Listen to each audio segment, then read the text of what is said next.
말씀을 감사하고 있는가 라는 제목으로 말씀 전하기를 소원합니다.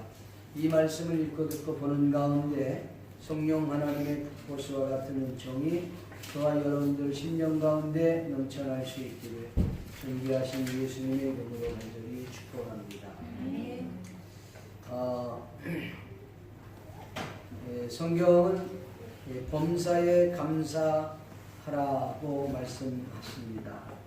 그것이 하나님의 뜻이라고 말씀하시고 있는데 사실 실제 상황은 그렇지 못할 때가 참 많습니다. 주일 교회에 가다가 교통사고를 맞기도 하고 또 아이가 이유 없이 병으로 사경을 내내기도 하고 또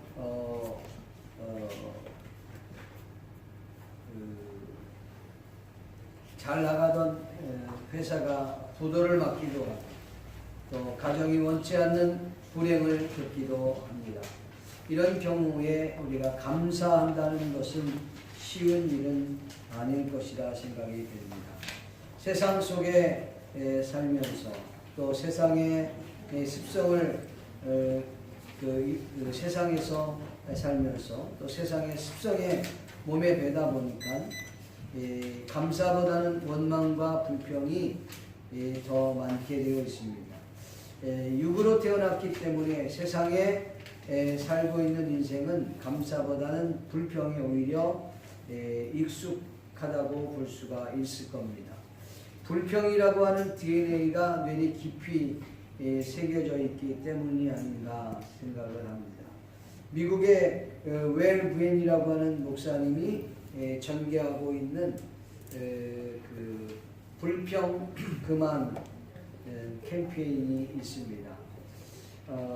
이분은 그 캔자스라고 하는 그 시에 한 250명 정도 교회의 사이즈의 성도들과 함께 신앙생활을 하시는 목사님이신데 한 번은 2006년도에 오프라 윈프리라고 하는 그 토크의 여왕이라고 하는 그분이 토크하는 그 내용에 불평 그만이라고 하는 이야기가 나와서 거기에 힌트를 얻어서 이분의 교회에서 불평 그만 캠페인을 벌이게 되었습니다.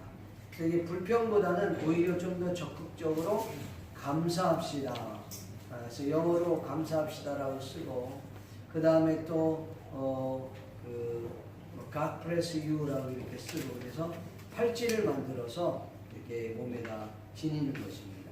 본인 교회도 그렇게 하고 그렇게 캠페인을 벌리다 보니까 하루에 3번 이상 우리가 감사하자 이런 이야기를 하면서 이것을 운동을 벌이기 시작했습니다. 그 운동을 벌인 것이 미국 전역에 이게 캠페인이 되고 전화가 그 미국 안에서도 뭐 학교, 뭐 대학교, 또 직장, 뭐 각 가정에 이르기까지 캠페인이 벌어지면서 미국뿐 아니라 또 다른 세계적으로 이것이 나가게 되었다는 것이죠. 심지어는 그 북한에까지 이런 것들이 그 만들어진 팔찌를 제작해서 가게 되었다는 이야기가 있습니다. 여러분 그래서 그 하루에 3번씩 감사하자라고 하는 그것이 오히려 안 했던 것보다 할 때가 훨씬 더 삶에 놀라운 변화를 가져줬다는 것입니다. 그래서 하루에 3번씩 감사를 하면서 사람들에게 축복하고 또 감사의 말을 전하고 그것을 했더니 가정에서 놀라운 변화가 일어나고 또 노사분교했던 그 노사도 변화가 일어나고 고3 학생들의 그 스트레스 받는 그들이 오히려 학교에서 했던 변화가 일어나기 시작했다는 것입니다. 여러분 왜 하나님께서 우리에게 추수감사절을 주셨을까? 하나님께서는 우리에게 추수감사절을 준 이유가 뭘까? 한번 생각해 봤으면 좋겠습니다. 물론 성경에는 추수감사절이라는 말은 없습니다. 맥추절은 있어요. 3대 절기 가운데 맥추절이요. 보리를 추수해서 하나님 앞에 먼저 드리는 추수절기가 있습니다. 근데 이 추수감사절의 유래는 우리가 늘 추수감사절 때만 얘기했습니다만은 미국에서 유래가 된 것입니다. 신앙의 자유를 찾아서 그 배를 타고 신대륙을 향하여 이제 자유인들이 타고 오다가 배 파도나 또 굶주림으로 인해 죽게 되죠. 그리고 얼마 남지 않은 사람들이 결국은 신대륙을 발견한 것이 바로 이 미국이라고 하는 땅입니다. 그곳에서 학교를 짓고 병원을 짓고 자기 집을 지어가면서 농사를 짓기 시작했습니다. 이 농사를 지었는데 자신들의 힘으로 농사를 짓다기보다는 그곳에 함께 있었던 원주민들과 함께 인디언들과 함께 농사를 도움을 받아서 짓게 되었어요. 그리고 그 짓고 난 이후에 그 수확을 얻고 너무 감격해서 그들과 함께 축제를 벌인 것이 유래가 된 것입니다. 여러분, 인간은 완악하기 때문에 감사할 줄 잘 모릅니다. 하나님께서 이 추수감사절을 통해서 1년에 한 차례라도 하나님 앞에 감사를 하라고 하는 의미가 아닐까. 그런 의미에서 우리가 추수감사절을 한번 새겨봐야 되지 않을까 생각을 합니다. 오늘 본문 내용을 잠깐 소개하고자 합니다. 본문 내용은 하나님의 나라에 대해서 예수님께서 비유를 하시면서 어떤 포도원 주인에 대한 얘기를 하고 있습니다. 이 포도원 주인이 아침 일찍 일어나서 지금으로 말하면 인력시장에 나가게 되었습니다. 그래서 좀 일할 만한 사람들과 계약을 해서 하루 한 데나리온씩 주겠노라 하고 일할 일꾼들을 데리고 이제 포도원에 들여보냈습니다.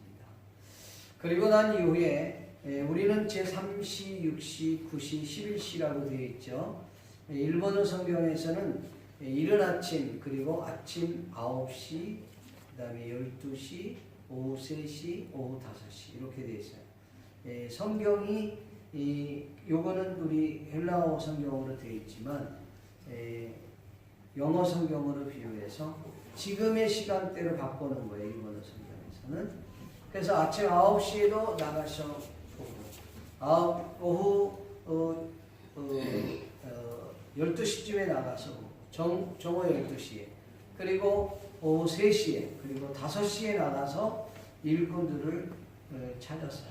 봤는데 아무것도 일하지 않고 그냥 놀고 있고 있는 거예요. 그래서 왜 당신들은 이렇게 일도 안 하고 역시 놀고 있냐? 결론은 우리를 써주는 사람이 없어서 이렇게 놀고 있습니다. 오후 5시에 있는 사람들까지도 그러면 너희들 포도원에 들어가. 내가 상당히 너희에게 품삯을 줄 것이다. 그래서 그들이 가서 열심히 일을 하요. 일 시간은 6시에 맞춰지는데 어떤 사람은 9시에 들어가고 12시에 들어가고 오후 3시에 들어가고 그리고 맨 마지막은 5시에 들어가. 5시에 들어간 사람은 1시간만 일을 한 거야. 이른 아침에 들어간 사람은 6시로 필요합니다. 그때 당시에 아침 6시경쯤에 일을 시작했거든요. 그러니까 새벽 6시에 시작한 사람하고 그 다음에 아침 9시 일한 사람하고 오후 5시에 일한 사람하고는 완전히 다른 거죠. 그런데 이 포도원 주인이 감독자를 불러갖고 이렇게 얘기합니다. 자, 나중에 온 사람부터 순서적으로 데나리온 한 데나리온씩 줘라. 나중에 온 5시에 온 사람이 한 데나리온을 주니까 이른 아침에 온 새벽 6시에 온 사람이 그걸 보고는 1시간밖에 일하지 않은 사람에게 한 데나리온을 주면 그건 뭐야 나는 얼마나 더 주려고 그러나? 보너스를 좀 더 줄 것으로 생각을 했던 것 같습니다. 그런데 5시에 온 사람도 한 데나리온, 오후 3시에 들어온 사람도 한 데나리온, 정오 12시에 들어온 사람도 한 데나리온, 아침 9시에 들어온 사람도 한 데나리온. 이른 아침 6시에 온 사람이 왔어요. 품삯을 받으러 왔는데 보니까 한 데나리온을 주는 거예요. 이른 아침에 온 사람이 주인에게 그 돈을 받아가지고 원망하며 불평을 늘어놓기 시작합니다. 아니, 저 사람들 5시에 온 사람들은 1시간밖에 일하지 않고 우리들은 종일토록 그 태양과 싸워 얼굴이 그슬리고 그리고 그 고통을 겪어가면서 이런 우리에게 한 데나리온 똑같이 쥐고 간다는 건 너무 부당하지 않습니까? 이렇게 주인에게 물었습니다. 그때 그 주인께서 하는 말이 뭐라고 얘기하냐면, 형제여, 내가 형제에게 잘못한 것이 없다. 부당한 일을 한 적이 없다. 형제와 나와는 처음 계약할 때 한 데나리온 주기로 약속하지 않았느냐. 내 것을 가지고 돌아가. 내가 오후 5시에 온 사람을 당신과 같이 똑같이 주는 것이 나의 뜻이니라. 그렇게 말씀을 했습니다. 그리고는 먼저 온 자가 나중된 자가 먼저 되느니라. 그렇게 말씀을 합니다.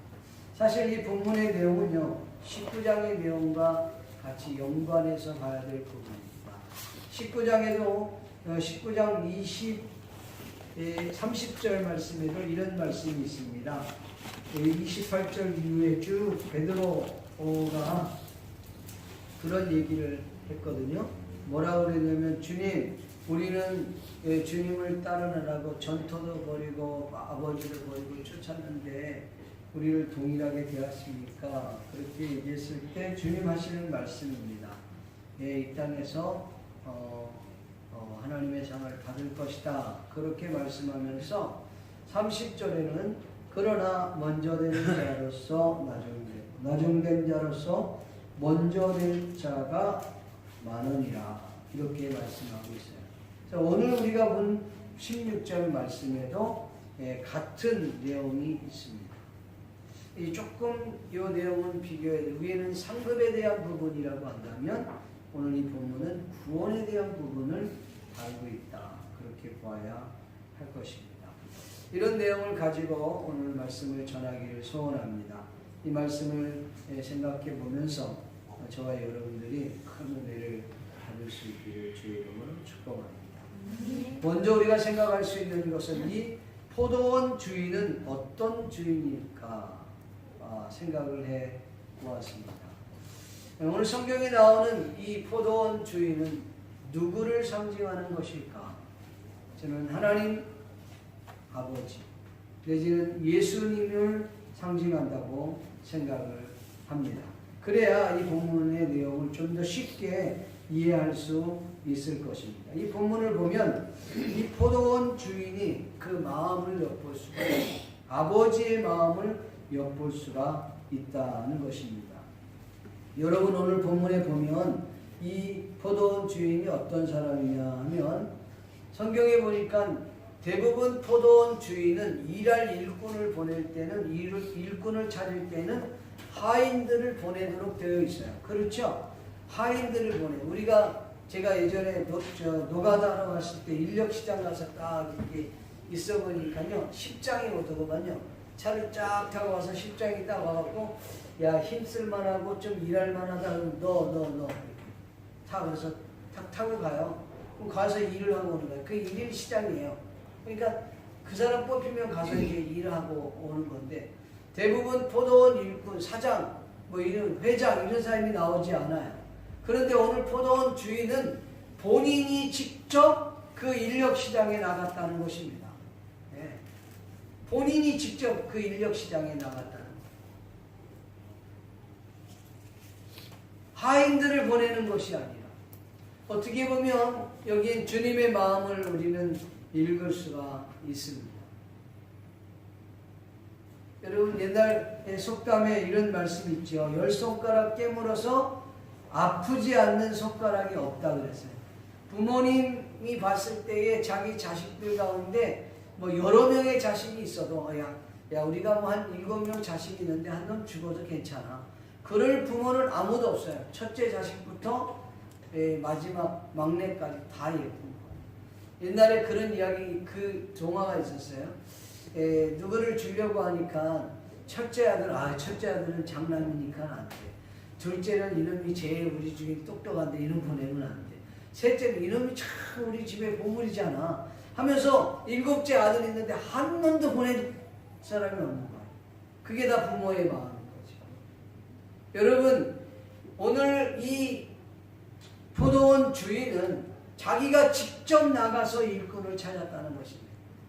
마치 길 잃어버린 양을 찾던 예수님의 모습과 같이 말입니다.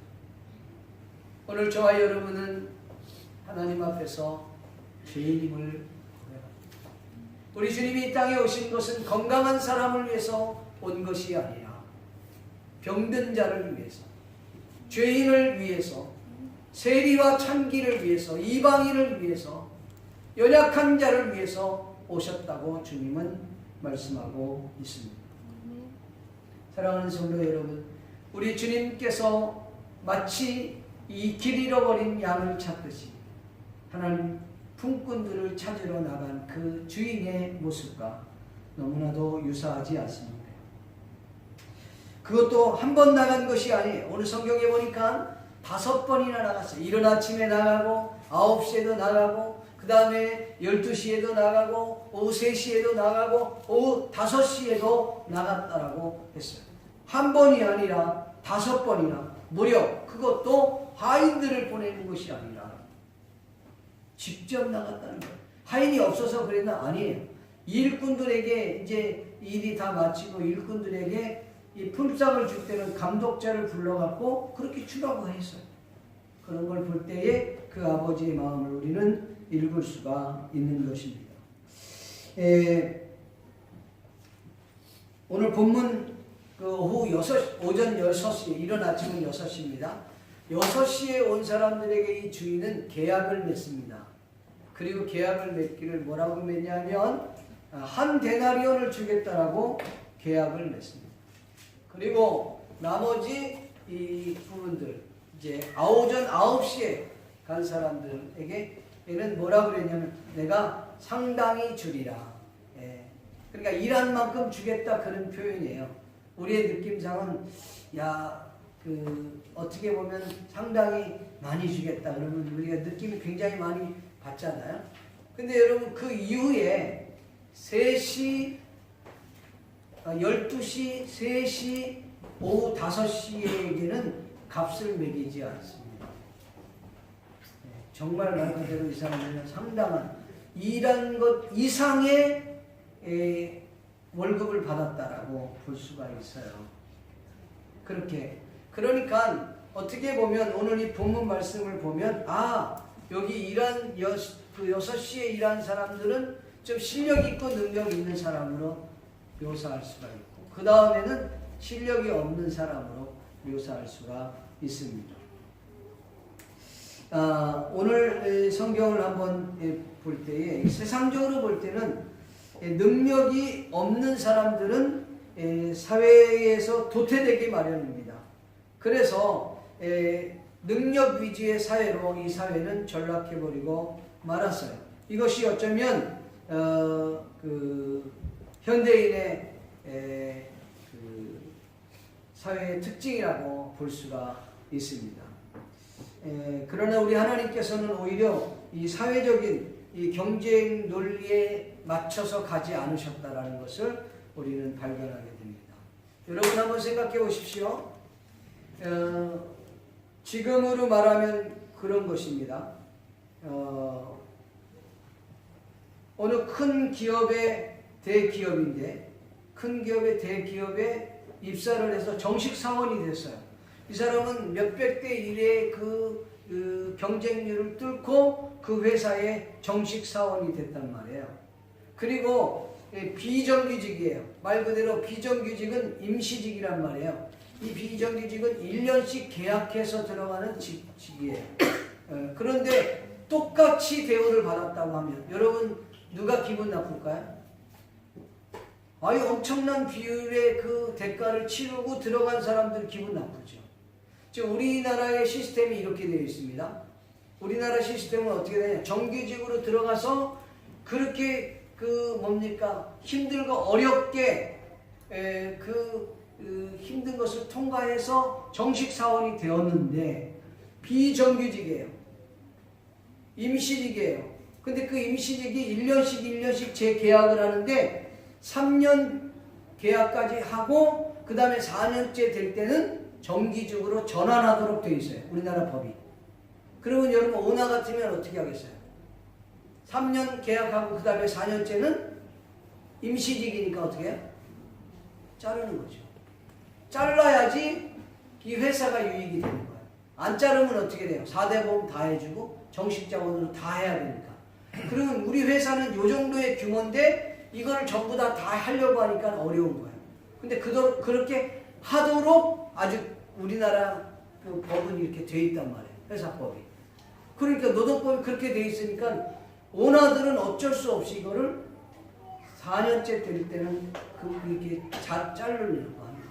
그러니까 자르려고 하니까 비정규직은 이제 노조에 가입을 해서 이거를 정기직으로 전환하기를 원해서 데모를 하는 거예요. 근데 여러분 상식적으로 경쟁 논리로 보면 이것은 맞지 않다는 거죠. 오늘 이른 아침 6시에 와서 이건 부당합니다라고 얘기하는 그 자체가 틀리지 않습니다. 맞습니다. 네. 그런데 주님께서는 오늘 여기에 이 주인은 그렇게 행동하지 아니하고 경쟁 원리, 사회적 그 시스템에 맞춰서 행동하지 않았다고 하는 부분이에요. 오늘 여기에서 우리는 굉장히 중요한 것들을 발견하게 됩니다. 첫째는 뭐냐면 여러분 실력이 있는 자든 실력이 없는 사람이든 상관없이 이 주인은 한 포도원에서 함께 일할 수 있도록 여러분 배려를 해주셨다는 것입니다. 오늘 예수 믿는 하나님의 사람들이 나는 실력이 있어, 능력이 있어, 난 돈이 있어, 값어치가 있어, 나 나름대로 여러분 스스로가 굉장히 많은 것들을 가지고 자랑하는지 모르는, 자랑할 일이 아니라 거기에는 부담이 있는 것이고 거기에는 책임감이 있다고 하는 것입니다. 나에게는 은사가 더 많아. 그러면 많은 은사를 여러분 잘 하나님의 나라 위해서 이웃을 위해서 써야 될 부담이 있고 책임이 있다는 것입니다. 믿습니까? 그걸 자랑의 차원이 아니라는 것이죠.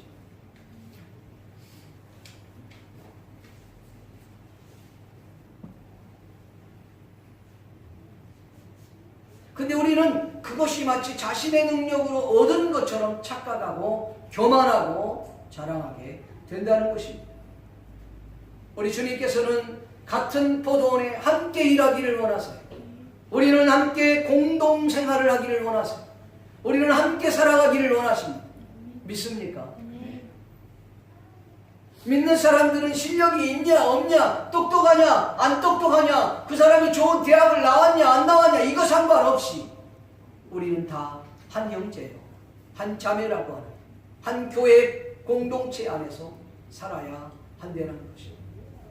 어느 교회는 박사학위 갖고 있는 사람, 대단한 지위를 갖고 있는 사람들이 모이는 교회, 트럭을 끌고 가면 주차장을 받을 수 없는 그런 교회, 공동체의 모습은 아니에요.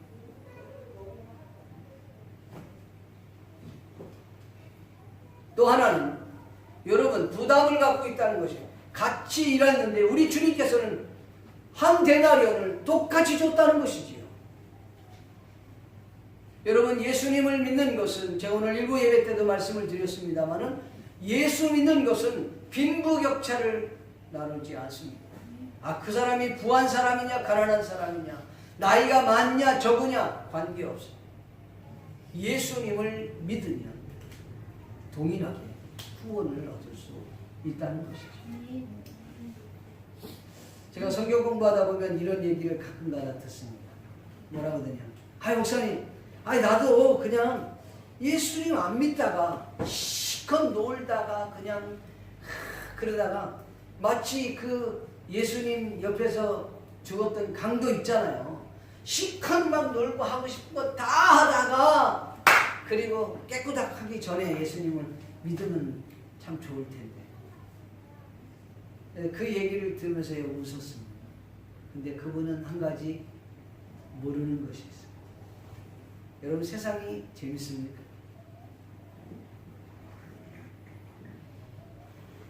세상이 재밌다는 것은 아직 영적인 것을 맛을 못 봤다는 것이죠. 영적인 맛을 알았다는 세상 것은 자연히 멀리하게 되어서 끊어버리게 돼요. 버리게 돼서. 그래서 바울 사도를 보냈어요. 바울 사도는 자신이 가지고 있는 학문, 가문 이런 거 다 배설물로 여긴다. 왜냐하면 예수님을 아는 지식이 가장 고상합니다. 할렐루야. 그걸 모르기 때문에 그런 이야기를 하는 것이라고 생각을 합니다. 그래서 우리 믿는 사람들은 내가 능력이 있으면 능력이 없는 사람을 돌보아줍니다. 내가 부유하면 가난한 사람을 돌아오고, 내가 지식이 있으면 지식이 없는 사람을 돌보아주는 것입니다. 내가 힘이 있으면 힘이 없는 사람을 돌보아주는 거예요. 그래서 교회 안에는 여러분, 어린아이부터 노인에 이르기까지 한 공동체가 되어야 그것이 정상적인 것이라고 우리에게 보여주고 있는 것입니다. 또 한 가지 우리가 여기서 깨달을 수 있는 것이 있다면, 여러분, 이 포도원 주인은 그 오후 5시에 들어온 사람도 귀합니다. 3시에 들어온 사람도 귀해. 12시에 들어온 사람도 귀해. 9시에 들어온 사람, 이른 아침에 들어와서 10시에 일한 그 사람도 귀한 거예요. 성경은 요한복음 6장 38절에서 40절에 이렇게 말씀합니다. 내가 하늘에서 내려온 것은 내 뜻을 행하려 함이 아니요 나를 보내신 이의 뜻을 행하려 함이라. 나를 보내신 이의 뜻은 내게 주신 자 중에 내가 하나도 잃어버리지 아니하고 마지막 날에 다시 살리니 내 아버지의 뜻은 아들을 보고 믿는 자마다 영생을 얻는 이것이니 마지막 날에 내가 이를 다시 살리려 하시니라. 아멘. 하나님께서는 내게 주신 자 중에 하나라도 잃어버리지 않는 것, 내게 주신 자 중에 단 한 명도 잃어버리지 않는 것, 이것이 주님이 원하시는 것 믿습니까? 성경 요한복음 10장 27절부터 29절에 보면 이런 말씀이 있습니다. 내 양은 내 음성을 들으며 나는 그들을 알며 그들은 나를 따르느니라. 내가 그들에게 영생을 주노니 영원히 멸망치 아니할 터이요 또 그들을 내 손에서 빼앗을 자가 없느니라. 그들을 주신 내 아버지는 만유보다 크시네 아무도 아버지 손에서 빼앗을 수 없느니라. 그 말은 무슨, 내게 맡겨진 이 자녀를 사탄에게 빼앗기는 일이 없다는 거예요. 절대 잃어버리는 일이 없다. 믿습니까? 부모는 자식을 잃어버릴 수 있어요. 그러나 하나님은 잃어버리는 법이 없어요. 나는 기억이 없어서 잃어버릴 때가 있어. 그러나 하나님은 치매가 없으세요. 하나님은 한 번 약속한 것은 반드시 지키시고 반드시 이루어 가시는 그런 하나님이신 줄로 믿습니다. 여러분, 오늘 본문에 나오는 이 포도원에 들어간 이 품꾼들을 잠깐 한번 돌아보려고 합니다. 여기 이른 아침에 포도원에 들어간 사람들은 먼저 온 자라고 성경은 말하고 있어요. 그 다음에 오전에 9시, 그 다음에 정오 12시, 그리고 오후 3시, 오후 5시에 들어간 사람은 나중 온 자로 표현하고 있습니다. 그러면 여기에서 먼저 온 자와 나중 온 자의 비유를 보면 어떤 부분을 이야기하고 있는 것입니다. 마태복음이나 사복음서에 보면 이 먼저 온 자는 말 그대로 얘기하면 바리새인들을 두고 하는 말이에요. 종교 지도자들을 두고 하는 말입니다. 유대인들을 두고 하는 말이에요. 말 그대로 실력과 능력을 갖춘 자들을 두고 하는 말이에요. 그러나 오늘 이 오후 나중에 온 사람들은 누구를 의미하느냐면 한마디로 얘기하면 이방인을 말하는 거예요. 당시의 창기나 세리들을 말하는 것입니다. 이방인들을 말하는 거예요. 유대인이 하는 이방인들. 당시에 사회적으로 약자들을 말하는 거예요. 고아, 아니면 과부, 정말 사회적으로 도움이 필요한 사람들, 사회에 도움이 없으면 살아갈 수 없는 그런 사람들, 그런 사람들이 이 나죽은 사람들을 의미하는 것입니다. 근데 오히려 주님께서도 그렇게 말씀해요. 너희보다 창기가, 세리가 먼저 하나님의 나라에 들어갈 것이다.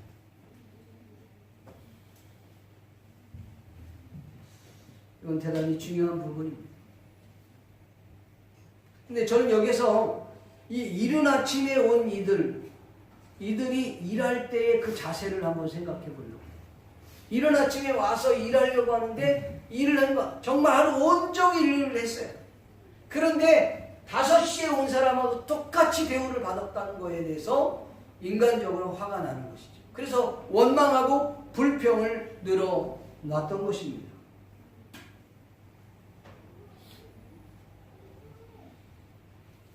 저는 개인적으로 이 부분 조금 이따가 더 설명을 드리겠습니다만, 이 개인적으로 볼 때요, 여러분 이 본문을 좀 이렇게 해석을 해봤어요. 성경의 해석이 아니고 제가 개인적으로 적용을 좀 한번 해본 거예요. 이른 아침에 온 것은, 그러니까 오전 6시쯤에 일하러 온 포도원에 들어간 사람들은 지금으로 말하면 모태신앙, 아니면 정말 어렸을 때부터 예수님을 믿었던 사람들이 아닌가.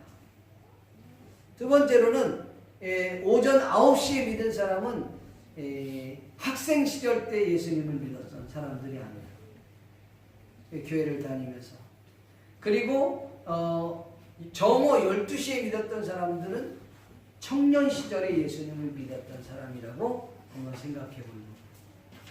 오후 3시에 온 사람들은 장년 때 예수님을 믿는 거예요. 그리고 오후 5시에 온 사람은 노년 때, 정말 나이가 많이 들어서 예수님을 믿은 사람의 경우가 아닙니다. 한번 여러분들한테 여쭤볼게요. 질문 한번 해볼게요. 만약에 여러분들이 이렇게 어머니 뱃속에서부터 예수님을 믿는 사람부터 정말 나이가 들어서 예수님을 깊이 만난 사람들 중에 누가 더 감격적으로 예수님을 믿겠습니까? 누가 더 기쁨으로 하나님의 거룩한 일을 감당하시겠습니까? 여러분 어떻게 생각하세요? 저 개인적으로 생각할 때 늦게 주님을 만난 사람들이라고 생각합니다. 왜냐하면 그 실예가 우리 교회에서 옛날에 50 후반에 58살인가 57살 때 예수님을 믿으셨던 집사님이 계세요. 장모 집사님. 지금은 이제 장로님이 되셔서 은퇴했어요. 여러분 장로를 받고 1년 가고 조기 은퇴한다고 1년 반납하고 은퇴를 했다고 하더라고요. 2년밖에 장로를 못하는데 1년 하고 조기 은퇴하고 자기가 했다고 하더라고요. 예수님을 믿었어요. 그리고 예수님을 만나고 얼마나 은혜를 받았던지.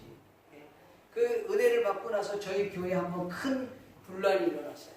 교회 차 헌금을 했는데 그 차 헌금 때문에 이제 그 헌물하셨던 그때 집사님이 이제 이거를 이런 차를 사달라고 그렇게 얘기를 해서 그 차를 똑같은 차를 샀어요. 그랬더니 어느 집사님이 왜 그 똑같은 차를 샀느냐?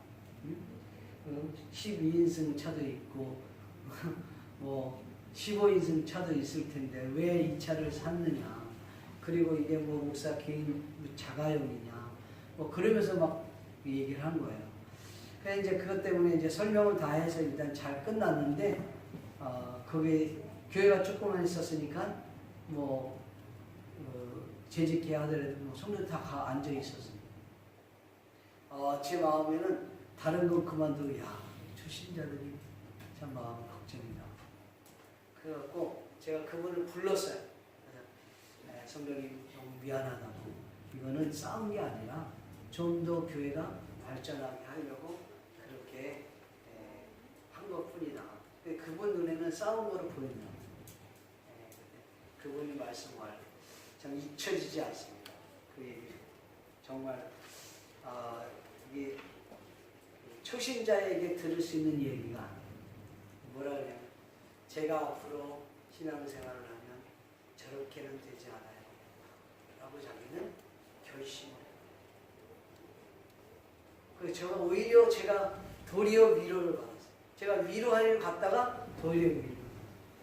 성경 공부를 시작을 했는데 뒤늦게 그 구대일을 하시니까 성경 공부를 밤 11시에 토요일날 성경 공부 그러면 거의 1시쯤에 끝나고 1시쯤에 끝나고 교제하고 2시쯤에 끝나고 돌아오고 근데 성경 공부할 때 눈물을 흘려 찬송을 부르면 찬송 부르면서 대표 기도 시키면 대표 기도 시켜서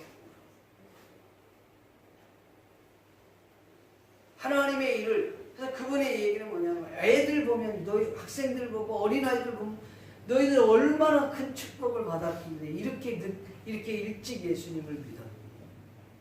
나는 너희들보다 너무 늦게 믿어. 그래서 너희들보다 2배, 3배 더 일해. 2배, 3배. 그래서 우리 또 그랬습니다만 1부부터 3부까지 저녁 늦게까지 정말 주일은 중노동하는 시간입니다. 그렇게 예배. 우리 한국에 가서 예배를 드리는데 그 교회에 오후 예배까지 있어요. 아침부터 저녁 오후 예배까지. 이분들은 원래 예배를 그렇게 드리는 줄 알아요. 거기 가서 1부부터 오후까지 예배다. 교회 하루 종일 있는 거예요. 그러면서 시간이 끝나면 주일학교 가고 신발 정리해주고 또 예배 시간 되면 또 예배. 왜? 나는 늦게 예수님을 믿었어요. 예배에도 더 많이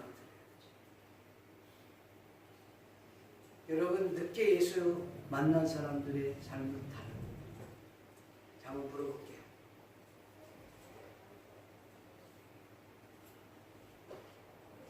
여러분 주님의 일을 감당하는데 왜 나만 이 일을 해야 돼? 저 사람도 분명히 나보다 환경이 더 좋은데 왜 저 사람은 일 안 하고 나만 일해야 되지? 라는 생각이 들었다. 오늘 저와 여러분 감격이 사라진 거죠. 내 안에 예수님에 대한 그 기쁨이 사라진 거예요.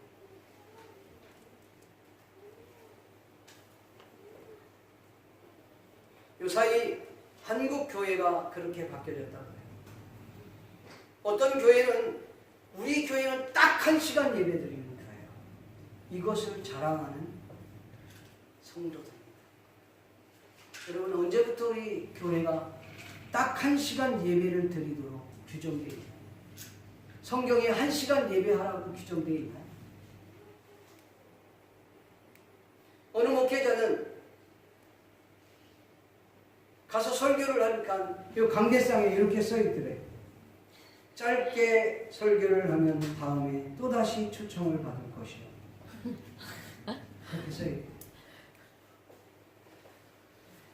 어느 목사님이 새로운 교회에 부임하기 위해서 그 교회에 갔더니 그 교회 당회에서 이렇게 우리 교회는 설교 20분 하도록 못이 박혀 있어요. 목사님 20분 이상 하면 안 됩니다. 야, 그 얘기를 듣고 충격이 아니었습니다. 여러분 인본주의 신앙은 미안합니다만 우리의 감격과 우리의 기쁨을 사라지게 하는 원인이라는 사실을 맞습니다. 인본주의 신앙은 하나님을 위한 것이 아니라 인간을 위해서 영적인 것을 우선하는 것이 아니라 인간의 편리를 추구하는 신앙, 그게 인본주의 신앙입니다. 그 인본주의 신앙은 결국은 우리의 감격과 우리의 그 구원의 기쁨을 사라지게 하는 원인 제공자라는 사실 깨닫기를 주님의 이름으로 축복합니다. 사랑하는 성도 여러분, 여러분에게 기쁨이 있습니까? 여러분이 구원에 대한 그 감격이 있습니까? 하나님의 거룩한 일을 감당하는데 정말 나는 일을 하고 싶은데 일할 능력이 없어서, 아니 일은 하고 싶은데 하나님 날 써주는 사람이 없어서 이런 그런 마음이 있습니다. D.L. 무디는 주의 일을 하고 싶은데 학교를 못 나왔다고 해서 주일학교 반사가 될 수 없었어. 일을 하고 싶은데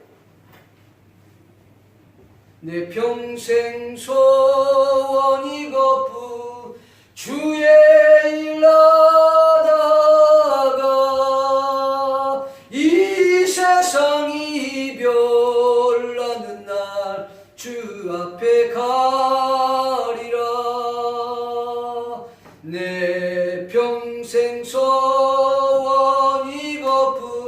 주의 일 하다가 이 세상이 별나는 날 주 앞에 가리라.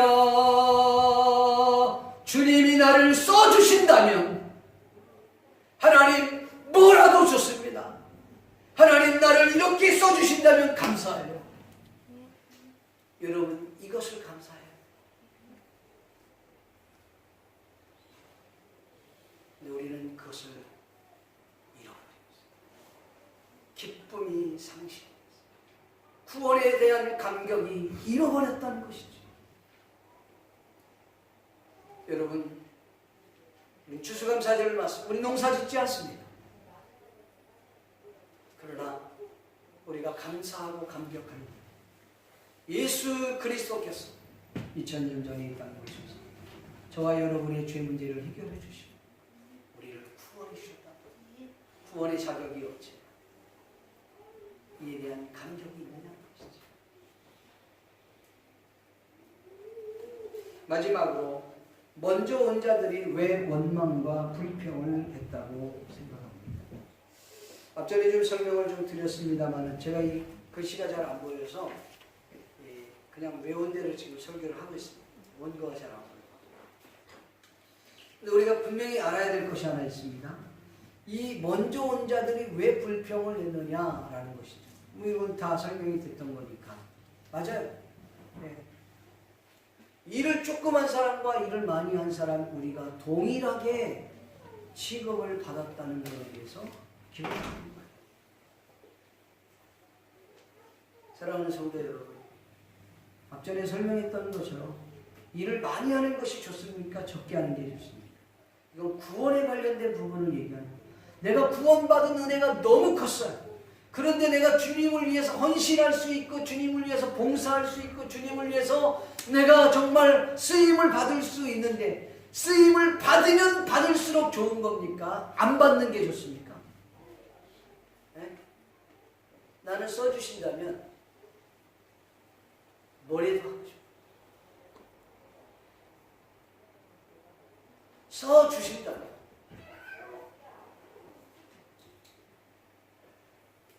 그래서 여러분 먼저 온 자들의 그 일하는 자세가 다르다는 거예요. 앞전에서 그냥 의무감으로 일하는 거예요. 어쩔 수 없이 일하는 거예요. 그 사람은 한 대나를 먹는 거죠. 그러나 감격으로 일하십시오. 기쁨으로 일하십시오. 구원의 감격이 여러분들을 사로잡을 수 있기를 주님의 이름으로 간절히 축복합니다.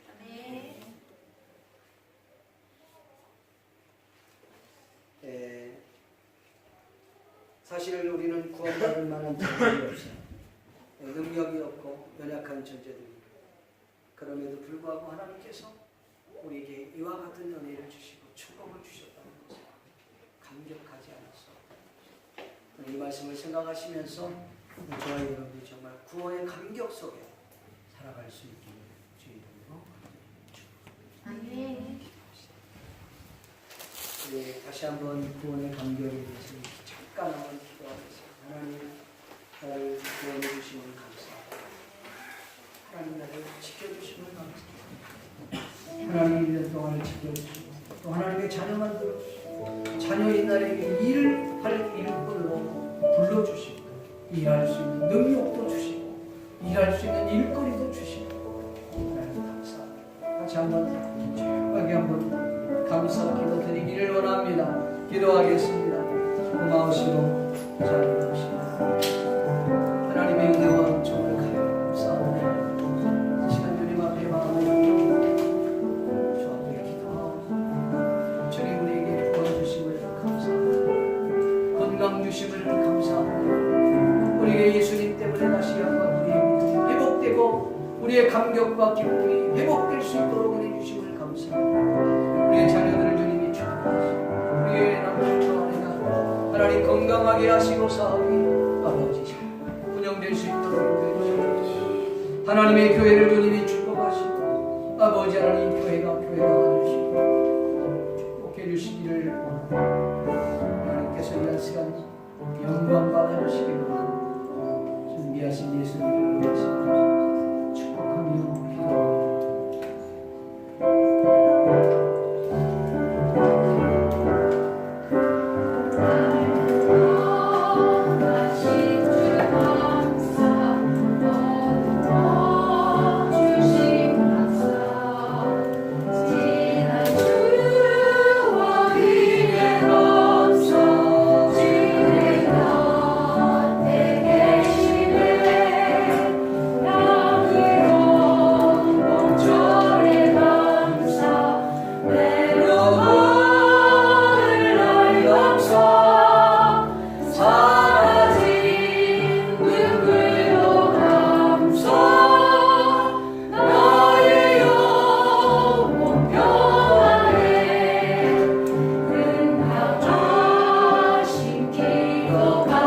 이 1년 하나님 평생을 우리 지켜주시고 인도해 주신 하나님께 만만 감사와 찬송과 영광을 돌립니다.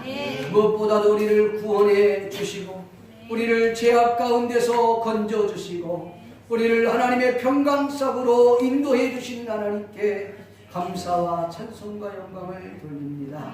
하나님 우리 가정을 지켜주시고 인도해 주신 것 감사하여 또 말씀을 듣고 은혜 받고 감사하여 귀한 예물 드려사오니 이 예물을 주님이 축복하시고 이 예물이 쓰여지는 곳에 주님의 큰 영광과 능력이 나타나게 도와 주시옵소서. 감사를 드리옵고 예수님의 이름으로 축복하며 기도하옵나이다. 지금은 우리 주 예수 그리스도의 은혜와 하나님 아버지의 크신 사랑과 성령님의 감화 감동이로 교통하심이 오늘 이 자리에 모인 모든 하나님의 자녀들 마음속으로 마음에 결단하고 주님께 감사하며 살기를 소원하는 사랑하는 성산의 가족들 머리 위에 또 이 교회 위에 전 세계에 흩어져 주의 사역을 감당하는 선교사들 위해 지금부터 영원토록 함께 있을지어다.